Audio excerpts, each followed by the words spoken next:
ഹാഷിർ ശരിക്കും സിംഗിൾ ആണോ? ഈ മോഹൻലാലും പൃഥ്വിരാജും ഇല്ലുമിനാറ്റി അല്ല.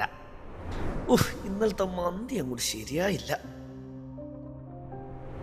പല്ല് തേപ്പിക്കാൻ ഒരു AI റോബോട്ട് ഉണ്ടായിരുന്നേ, എന്ത് രസമായിരുന്നു. ഈ അലിൻ ജോസ് മണ്ടനായിരിക്കും. ഇനി no more overthink, only ഉറക്കം.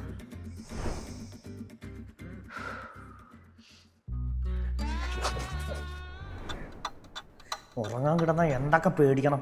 പെണ്ണ് കിട്ടുമോയെന്ന് പേടി, പ്രേതം വരുമോയെന്ന് പേടി, പരീക്ഷയ്ക്ക് പാസ്സാവുമെന്ന് പേടി, ട്യൂഷന് പോകാമെന്ന് വെച്ചാൽ ഫീസ് ഓർക്കുമ്പോൾ അതും പേടി, ലൈഫ് എന്താവുമെന്ന് മൊത്തത്തിൽ പേടി.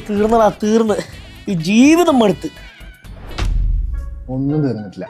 എന്ത് എടാ, പരീക്ഷയ്ക്ക് പാസ്സാവുകയും ചെയ്യും, വേറെ ലെവൽ ലൈഫും കിട്ടും, അതും കുറഞ്ഞ ഫീസിൽ. അതെങ്ങനെ?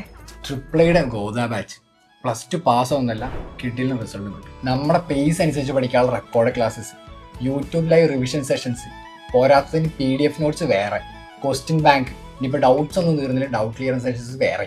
സംഗതി കൊള്ളാം, പക്ഷെ കുറെ ഫീസ് കൊടുക്കേണ്ടവരില്ലേ? അതാണ് ഇതിന്റെ ഹൈലൈറ്റ്സ്. നീ 10,000 ഒന്നും കൊടുക്കണ്ട, വെറും 1999 രൂപ കൊടുത്താൽ. ശരിക്കും? ഇനിയിപ്പോൾ കൂടുതൽ അറിയണമെങ്കിൽ നീ ട്രിപ്പിളായി തന്നെ ഒന്ന് അന്വേഷിച്ചാൽ മതി. ഇനി സമാധാനമായിട്ട് ഉറങ്ങാം.